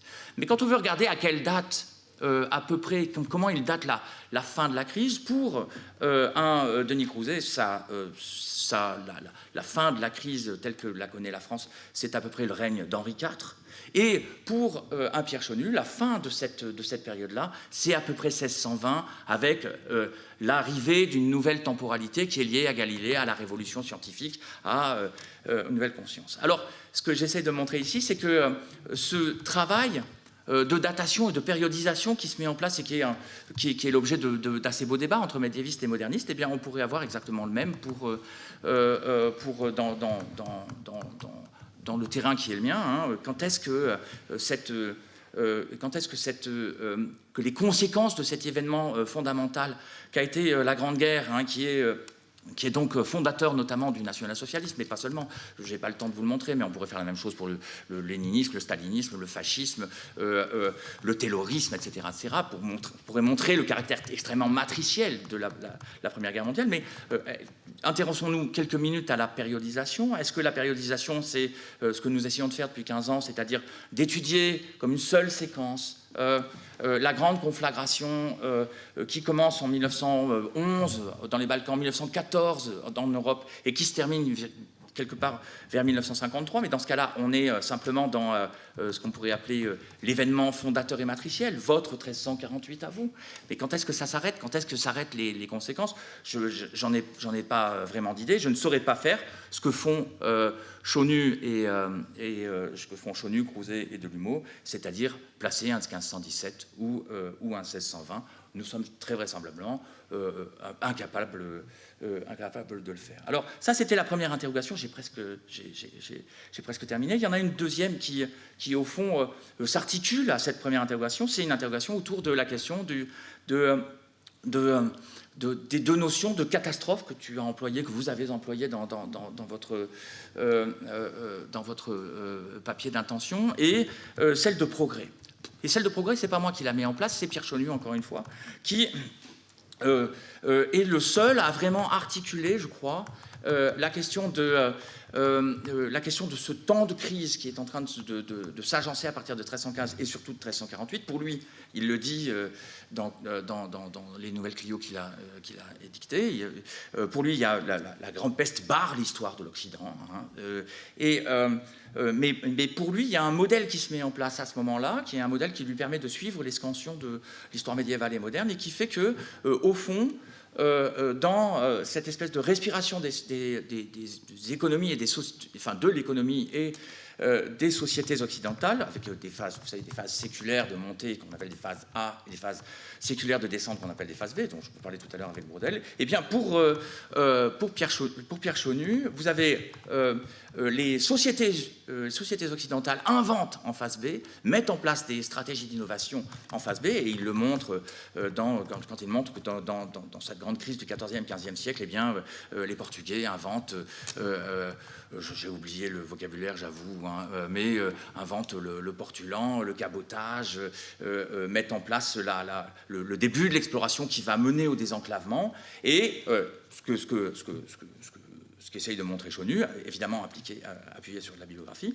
il essaye de montrer que, au XVIe siècle, quand la courbe se réinverse et qu'elle monte, eh bien, on a une phase de diffusion. Donc, invention en phase V, diffusion en phase A. Au fond, ce que nous dit Pierre Chaunu ici, c'est que le progrès est né de la catastrophe.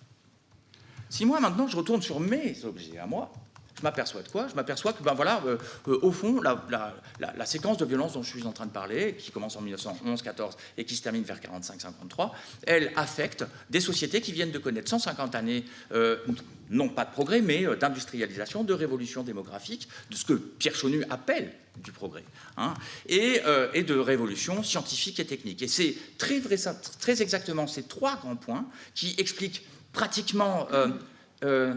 alors, c'est pas tout à fait mécanique, mais c'est presque de l'inertie qui explique, que les sociétés occidentales sont capables de fournir des armées qui sont des fourmilières humaines. Ce sont 70 millions de personnes qui vont commencer à s'écharper en août 1914. Que ces 70 millions de personnes, elles sont appuyées sur des sociétés qui ont commencé à mettre en place en masse d'une production absolument industrielle, qu'il s'agisse de vêtements, d'armements, etc., etc. Et 3, avec la révolution scientifique telle qu'elle s'est mise en place, jamais les sociétés humaines n'avaient eu autant les moyens d'éliminer des êtres humains. La mitrailleuse tire, c'est une mitrailleuse de la Première Guerre mondiale, c'est l'équivalent de 900 fusiliers.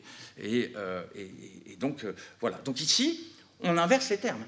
1492, en gros, si vous voulez, c'est le progrès était né de la catastrophe. Alors, on va en reparler dans 2 secondes, mais c'est compliqué quand même de dire que le XVIe siècle est un siècle de progrès. On en reparle dans 2 secondes.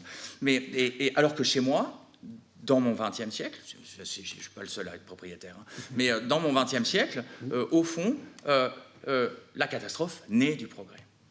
Et ça, c'est quelque chose qui est assez intéressant à comprendre. Et le prochain livre que je suis en train de mettre en place essaye de comprendre comment les sociétés occidentales ont pu donner un sens à ce constat qu'elles faisaient elles-mêmes et essayer de mettre en place des modèles de société, des horizons de temporalité, des projets d'avenir qui pouvaient prendre en compte ce que je suis en train de vous dire et essayer de donner sens à leurs horizons de temporalité. Voilà. Je suis un peu désolé de vous avoir infligé tout cela. J'essaie simplement de vous montrer que il est intéressant de mettre en place ces déplacements et que le prochain déplacement sans doute très intéressant, c'est d'historiciser cette historiographie dont j'étais en train de vous parler. C'est assez intéressant, 40 années après, ou 45 ans après le travail de Pierre Chonu, ou de Jacques Hers, ou de Jean Delumeau, de comprendre, de comprendre quelle était en fait la configuration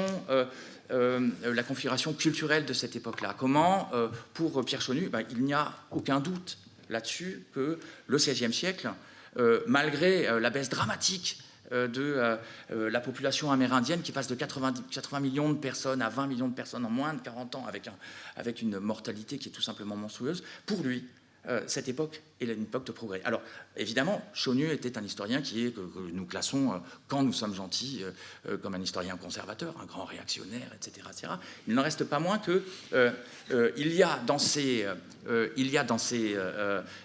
propos quelque chose qui est de l'historicisable et qui dit quelque chose de cette société de la fin de la deuxième révolution industrielle, du début de la troisième révolution industrielle, qui a foi dans le progrès, qui pense que le rapport de Rome sur le Zero Demographic Growth est un désastre absolu, etc., etc. Et donc je pense que c'est le prochain travail de l'historien du temps présent, des historiens du temps présent, que d'essayer de se resservir de ces historiens comme d'une source pour raconter l'histoire au fond de cette aventure qui a commencé dans les années 70 et que nous vivons encore maintenant et qui fait que on a un problème d'avenir. Je vous remercie. Merci beaucoup Christian pour cette dernière histoire du temps présent, mais on n'a fait que ça finalement. Depuis le rappel d'Étienne Hanheim sur nos dissertations, Ouais. on se poser la question de savoir pourquoi on nous a tant fait disserter sur les causes de la Première Guerre mondiale, quand c'était les conséquences de la Première Guerre mondiale qui devaient effectivement rassembler tous nos efforts. En tout cas, c'est certain que dans cette première salve de savoir et de sollicitation, et je vous remercie toutes et tous, on a parcouru justement les trois temps brodéliens, une courte, moyenne et longue durée, qui rabat d'ailleurs ce que tu dis sur ce que Benoît pouvait dire aussi, parce que finalement ce retour par l'épidémie au très grand scénario, finalement ça ne te dépayse pas non plus, toi qui as préfacé Kyle Harper. Donc tout cela ouvre la discussion et j'ai envie qu'elle commence dans cette table qui n'est pas ronde, mais posez-vous des questions. Qui commence? Toi, t'es chaud, toi? Non, je ne suis pas si chaud que ça. Toi, Non, je suis extrêmement intimidé. Peut-être que tu as des questions à poser. Je ne suis pas chaud. Oui, la question que je voudrais poser, ça vous concerne, Fleur, j'avais l'impression, encore une fois, d'amateur, que en 1720, le phénomène de redécouverte des savoirs sur la peste et des savoirs notamment autour de l'empêchement de l'entrave de la contagion étaient des savoirs qui étaient quand même revenus relativement vite. Est-ce que c'est le cas ou est-ce que ça a mis longtemps? Ouais. En fait, c'est revenu rapidement vite. C'est là où c'est extrêmement difficile de répondre quand on prend un épisode où la peste a vraiment décimé les populations, parce que d'un côté, oui, c'est revenu effectivement relativement vite. On a un lazaret, on a des règlements d'infirmerie pour essayer de mettre en place des espaces de soins pour les malades, etc. Mais de l'autre, la violence de la maladie empêche la réalisation en fait des mesures qui sont adoptées. C'est-à-dire que si on prend tout l'été tout l'été et 1720 et vraiment le déferlement de la maladie dans la ville jusqu'à septembre-octobre où le nombre de cas commence à baisser. Je vais avoir 10-15 ordonnances par semaine, ce qui est absolument énorme pour essayer de mettre en place une organisation. Et en fait, elles ne sont pas appliquées. Il n'y a pas moyen de les appliquer parce que la plupart des habitants fuient dans le terroir, parce qu'il n'y a pas les moyens, parce que la peur est absolument énorme, en fait, et que la peur de la peste, pour le coup, elle est encore très, très forte. Du coup, la réelle maîtrise, c'est vraiment après cette première vague, et c'est vraiment à l'automne. Et c'est là où c'est intéressant, où la peste de Marseille est intéressante, parce que le fait qu'il y ait une rechute 1 an et demi après, dans mon découpage chronologique interne, là, j'ai considéré la rechute comme une des dernières phases de la peste de 1720, alors qu'en réalité, il y a l'apparition de la seconde vague et la mise en place de tout. On pourrait là encore redécouper, en fait, redécouper la rechute. Et en fait, là, tout est prêt. C'est vraiment une question de préparation et d'impréparation et d'anticipation. Ouais. Benoît, Nathalie, évidemment, c'est très important d'entendre Christian, je trouve, pour reconsidérer à rebours nos étonnements documentaires, mais au fond, on le sait déjà si on lit de la destruction comme histoire naturelle de Zébal, si dans ce que tu appelles l'océan de sources de l'histoire contemporaine, cette angoisse, si angoisse il y a, laisse si peu de traces. C'est donc on ne doit pas imputer à la discontinuité de nos régimes documentaires le fait qu'on n'en parle pas davantage. Justement, je voulais revenir là-dessus, parce que sur la question de l'oubli et de ce qui est digne de mémoire et de parole, on n'a pas le même rapport à la rhétorique et à l'écriture et même à l'usage de la littérature comme d'autres choses. Maintenant qu'au XIVe siècle. C'est très frappant dans un autre, je vais décaler, mais parce que c'est encore plus spectaculaire, c'est Charles d'Orléans, qui a quand même été 25 ans prisonnier des Anglais. Alors d'accord, il n'était pas dans une geôle, c'était pavillon, mais il a quand même tout perdu, et politiquement, pendant 25 ans, et toute sa poésie, qui est sous le signe de la Saint-Valentin, quasiment toute sa poésie ne fait pas état de ce qu'il vit au quotidien, mais parce que précisément il s'agit de parler d'autre chose pour faire en sorte que ça ne soit pas digne de mémoire. Il y a quelque chose comme c'est une entreprise d'oubli. C'est une entreprise d'oubli, oui, qu'on a du mal évidemment à considérer comme actif, puisque nous, on vit dans un régime où le devoir de mémoire est construit depuis vous le savez mieux que moi, depuis quand Je dirais 70 ans. Donc, il y a le silence, ça peut être aussi quelque chose d'actif et de construit. Il y a différentes saveurs de silence. C'est pas une indifférence. Or, quand même, c'est cette accusation d'indifférence qui est peu ou prou, avec plus ou moins de candeur ou de naïveté, toujours sous la plume des historiens, dès lors qu'ils ne trouvent pas chez leurs auteurs, et même chez les auteurs littéraires, ce qu'ils espèrent y trouver. C'est comme s'ils trahissaient quelque chose. Oui, bah oui, forcément. Mais, ouais, vas-y Benoît. Je ne sais pas si on m'entend. Il y a des questions un petit peu de psychologie sociale qui, moi, me travaillent, au sens où j'ai pas de réponse. Et plus j'avance, et plus j'ai des questions, plus que des réponses.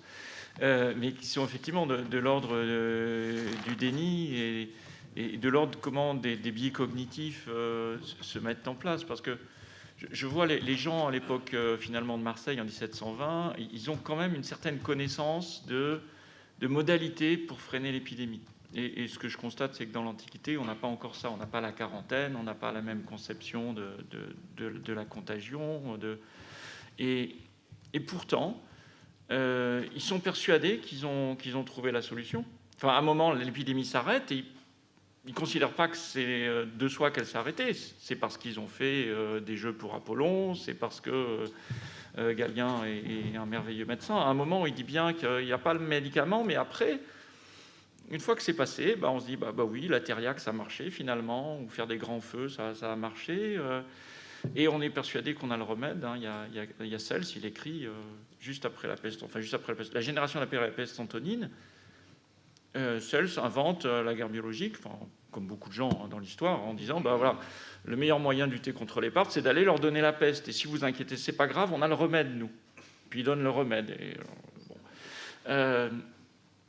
Et ça, c'est assez remarquable, parce que nous, ce qu'on prend comme du déni, etc., c'est peut-être juste cette résilience psychologique qui fait que nous, humains, face à des événements qu'on ne maîtrise pas, on invente ces illusions de contrôle. Et on se persuade que c'est parce qu'on a agi qu'on en est sorti.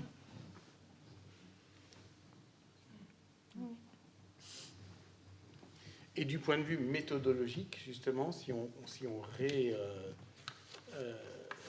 réembraye à partir de ce que tu as proposé, et aussi dans d'autres de tes communications ou réflexions dans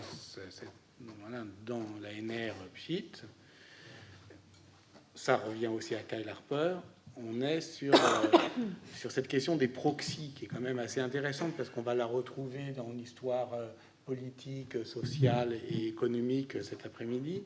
Et d'une certaine manière, même si on n'appelle pas ça comme ça, je pense que on a en commun, y compris d'ailleurs dans le champ littéraire, la nécessité d'aller chercher ce qu'on veut vraiment trouver par approximation, voilà, par une sorte de vérité d'approximation qui nous rapproche sans vraiment qu'on puisse adhérer à ce qu'on cherche. Peut-être tu peux rappeler ce que c'est, parce que tu as toute une réflexion. C'est des mesures indirectes. Alors, c'est pas ma réflexion à moi, c'est la réflexion que j'ai cherchée dans les gens qui ont l'habitude des proxys, qui sont les sciences naturelles. C'est-à-dire, quand on a commencé à faire de la paléoclimatologie, on ne peut pas prendre une DeLorean et aller mettre un thermomètre à l'époque romaine. Donc, comment on fait pour mesurer les températures à l'époque romaine ? On choisit des mesures qui sont corrélées aux températures. Donc, on mesure les cernes des arbres, par exemple, ou les isotopes de la glace, ou les isotopes dans une stalactite. On sait que ça varie en fonction des températures. Donc, comme les deux variations sont corrélées, on n'a pas la température réelle de l'époque romaine, mais on a quelque chose qui varie avec cette température, et c'est ce qu'on appelle un proxy. Donc, c'est ces mesures par mesure indirecte. Donc l'idée, c'est de transposer ça justement sur les conséquences des épidémies. Comment on peut lire, puisqu'on n'a pas de source qui nous montre ces conséquences? Est-ce que le nombre d'inscriptions, le nombre d'amphores, le nombre de briques datées, le nombre de papyrus peuvent être un élément qui nous permettrait de comprendre l'impact de l'épidémie? Et c'est très compliqué. Je dirais que c'est un peu la même chose, c'est-à-dire comment on accède effectivement, et qu'est-ce que ça veut dire qu'accéder à l'angoisse d'une société. Pour le IIe siècle, ça me pose beaucoup de problèmes, parce qu'effectivement, il y avait eu toute une narration du IIe siècle, donc le siècle marqué par ce qu'on appelle la peste antonine, ou l'épidémie antonine, qui n'était pas la peste. Il y avait eu toute une historiographie qui le décrivait comme un âge d'angoisse. Et puis Peter Brown est arrivé et a dit non, c'est différent, c'est un déplacement du lieu du sacré, c'est une époque de vitalité, d'invention, et sur quoi on peut s'appuyer pour essayer d'arriver. Alors déjà, c'est compliqué pour arriver à l'intériorité d'une source qui est dans l'Antiquité, dire est-ce qu'Aelius Aristide c'est un angoissé ou pas, mais arriver à qualifier des états qui sont des agrégats justement un petit peu de ressenti, c'est difficile. Et effectivement, on pourrait poser la même question sur ce IIe siècle.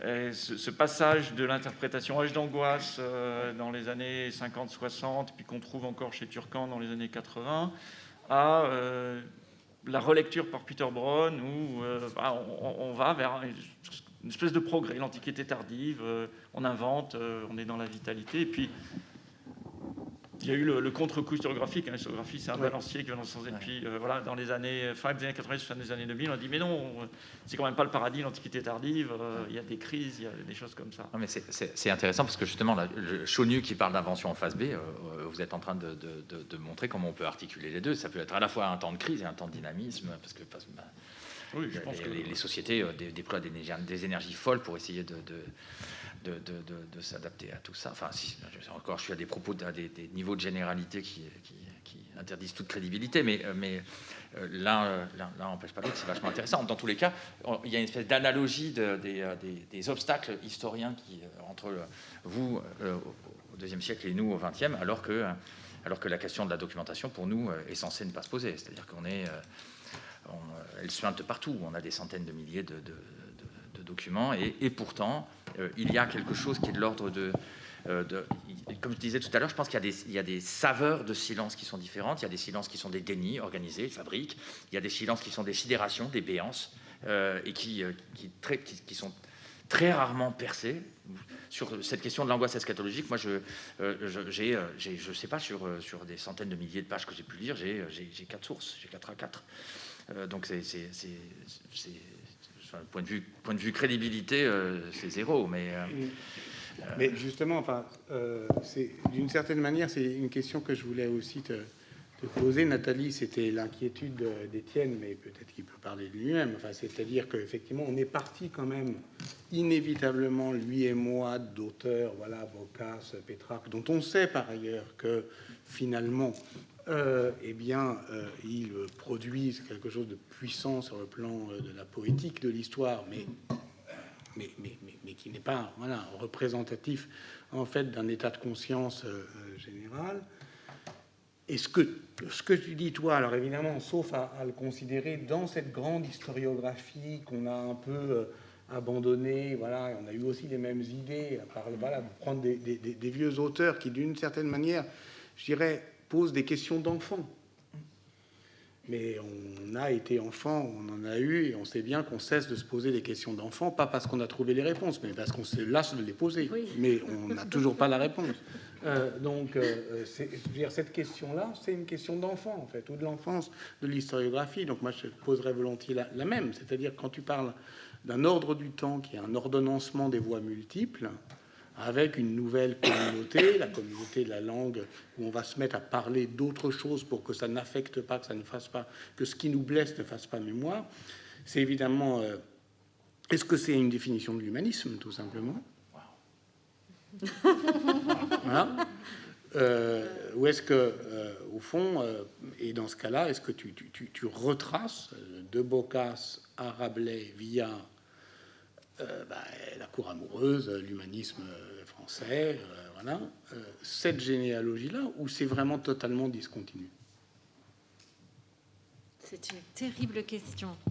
Elle est piégeante parce que j'ai passé 20 ans à me battre contre l'idée que, en particulier, puisque je suis spécialiste de littérature, qu'au fond, il y a une littérature médiévale, et puis après, il y a ce que la Renaissance a bien voulu en dire de cette littérature médiévale, et ce sur quoi on repose encore maintenant considérablement.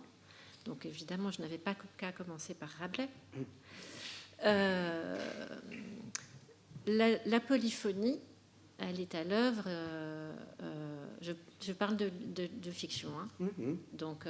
par exemple, pour le roman arthurien, il n'y a pas d'un côté Cervantes et son Don Quichotte qui vient ridiculiser quelque chose qui se présente comme une espèce d'idéal sans pensée critique. C'est pas vrai du tout. Chrétien de Troyes, dès le départ, le roman naît avec la polyphonie. Mais c'est pas la même. Voilà. C'est-à-dire que je ne suis pas sûre que c'est une polyphonie qui est restreinte. Elle est courtoise au sens politique du terme, c'est-à-dire qu'elle s'adresse à une communauté restreinte et close. C'est un petit nous. C'est un petit nous. Alors que, mais là pour le coup, ce qui m'a saisi chez Boccace, parce que je sortais un petit peu de mes cadres, mais que je l'ai travaillé très intensément, c'est que ce petit nous, il est encore là, parce que la joie courtoise, c'est le mot d'ordre. Donc c'est vrai qu'on peut le tirer dans ce sens du huis clos, mais ce qu'on voit émerger dans l'œuvre, c'est une polyphonie qui fait l'épreuve de la discordance, d'une altérité absolue. Et peut-être, si on définit l'humanisme comme ça, peut-être. Est-ce qu'on définit l'humanisme comme ça? Je vous renvoie la question. Avec, en plus, enfin, c'est vrai que ça, c'est voilà, en t'écoutant, en te lisant, en lisant le Décaméré, et puis voilà, en reprenant tout ça, il y a aussi cette chose absolument saisissante de la communauté, que cette communauté de conteurs est une communauté de conteuses, Oui, oui. Alors, ça, et qu'au fond, on le sait, on le dit, mais on n'en tire pas toutes les conséquences. mais si, et pourtant, Et pourtant, c'est quand même, voilà, Oui. voilà, oui. Et ça fait quelque chose aussi, mais définitivement, au rapport de genre. Au rapport de genre dans la littérature. Mais complètement. Alors d'autant plus, c'est pour ça que je l'ai dit très vite et c'était implicite, il n'y a pas 100 nouvelles dans le Décaméron, il y en a 101.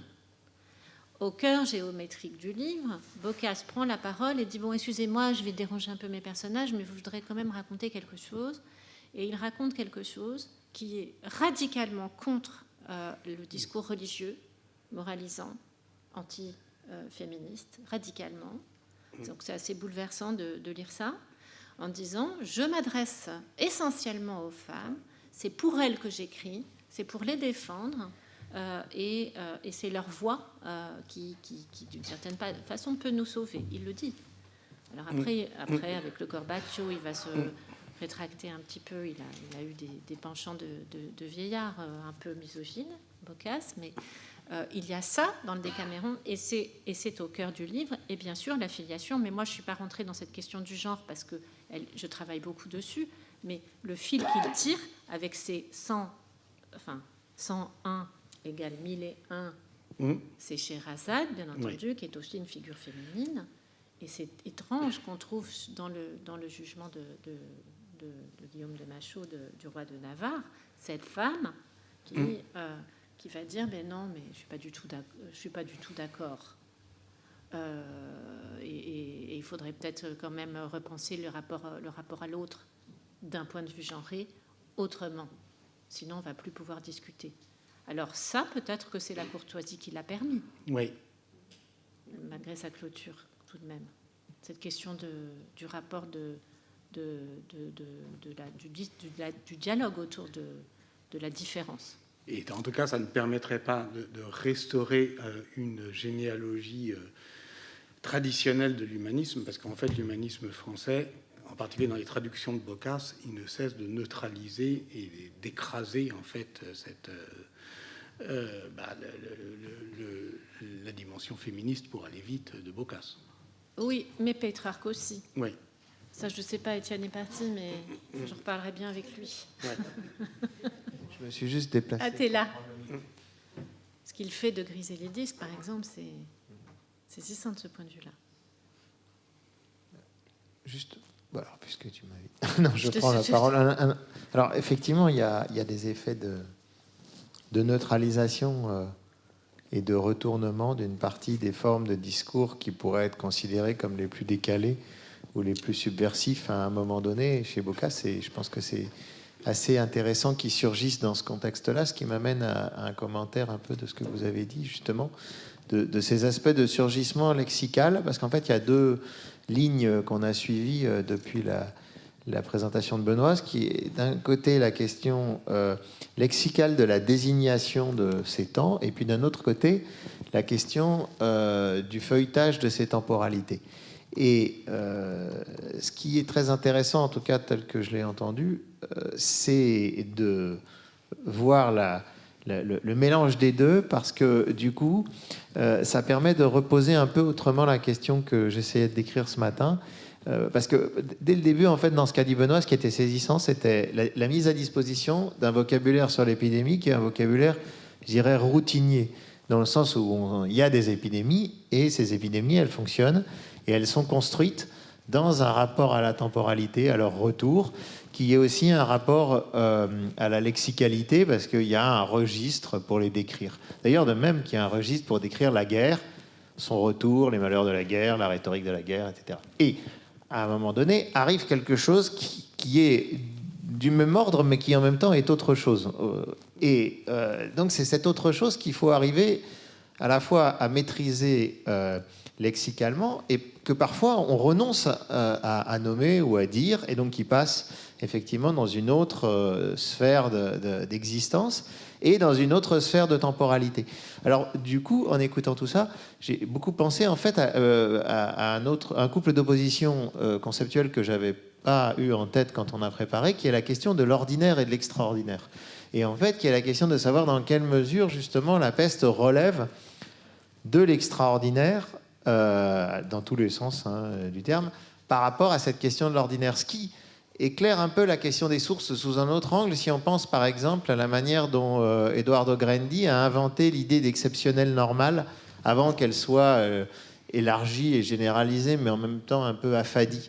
Parce que pour Grandi, la question de l'exceptionnel normal, au début de la micro-histoire dans sa version génoise et sociale, c'était l'idée que dans la documentation, de toute façon, l'ordinaire ne laissait pas de traces, parce que précisément c'était ordinaire, et que de toute façon, le simple fait que quelque chose soit écrit plutôt que pas écrit, dans un procès verbal, dans un document, c'était déjà quelque chose avait justifié le fait qu'on l'écrive, et donc que fondamentalement, ce qu'était l'exceptionnel normal du niveau micro dans l'analyse, c'était ces micro-traces-là. Et donc, si on y réfléchit dans la perspective de la peste, la question que j'appelais un peu tout à l'heure celle de la naturalisation, c'est ça. C'est-à-dire, est-ce que la peste, c'est de l'ordinaire ou est-ce que la peste, c'est de l'extraordinaire? Et à quel moment, justement, on change de gamme? Est-ce qu'il y a une sorte d'ordinarisation de certains phénomènes qui font qu'on repasse sous le radar? Et à quel moment, au fond, on considère que le temps de peste est un temps extraordinaire ou un temps ordinaire? Et on voit même nous-mêmes qui nous installons dans une temporalité. Alors, le texte de Braudel de 79 sur la crise est très intéressant, puisque les gens de mon âge ont vécu dans une temporalité qui a toujours été celle de la crise. Donc la crise est disons, un état temporel.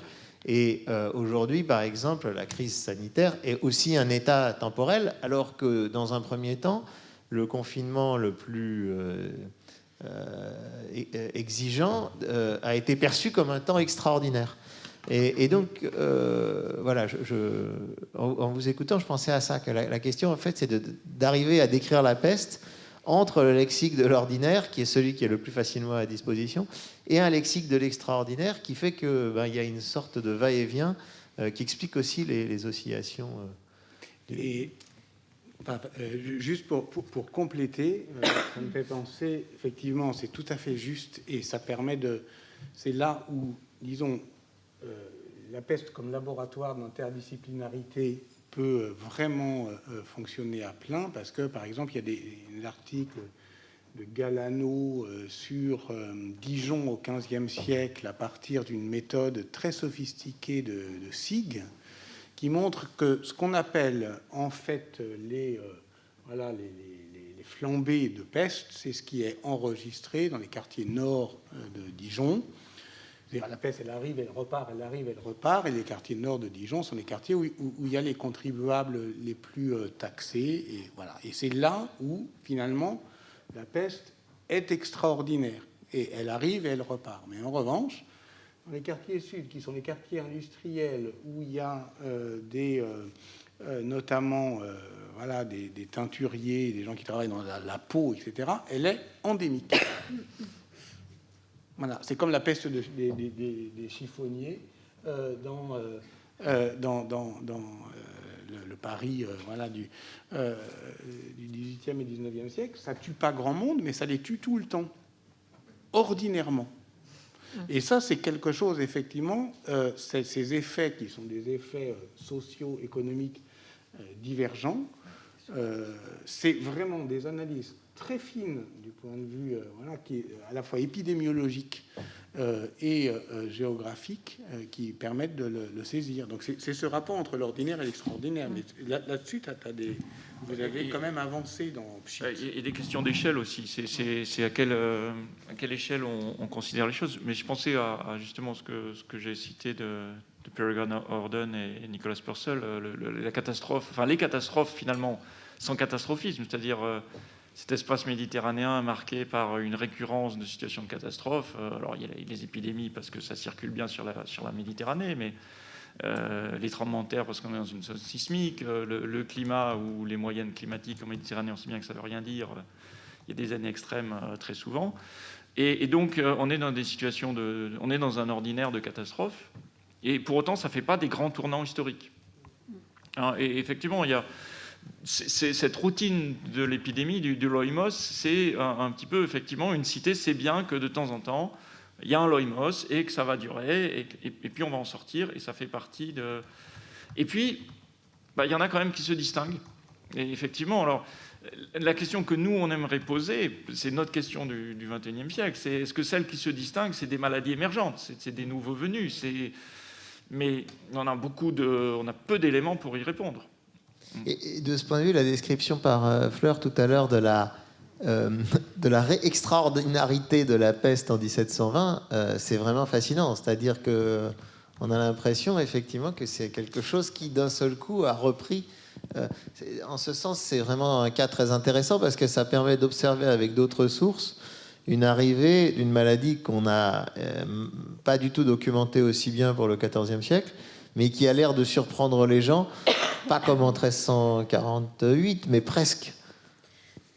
C'est exactement ça, parce que et c'est bien de rappeler le couple épidémique-endémique, c'est-à-dire que la menace de la peste, bien évidemment qu'elle est présente dans une ville portuaire, il y a un lazaret qui est présent, on sait qu'elle circule, etc. Mais à Marseille, en tout cas, c'est ce que montrent les sources. En 1720, on a vraiment cette figure de surprise, de coup de théâtre et d'une possibilité qui est censée être cantonnée au loin et qui ne peut pas ressurgir, quand bien même au XVIIe siècle, on a vraiment des occurrences de peste, mais très très régulières. Et sur cette question de l'ordinaire, de l'extraordinaire, c'est un peu au centre de ma thèse, donc c'est des choses que j'ai beaucoup travaillé sur ces questions de finalement, est-ce qu'on peut considérer qu'une épidémie qui est cyclique, qui vient, une génération sur 2, sur 3, voire moins l'a connue, donc c'est finalement une expérience relativement ordinaire d'un type épidémique. Mais de l'autre côté, j'ai l'impression que là, pour différencier ce qui est de l'ordinaire et de l'extraordinaire, ça va vraiment se jouer sur les taux de mortalité, c'est-à-dire qu'en fait, la moitié d'une ville qui disparaît au XVIIIe siècle, c'est énorme en fait.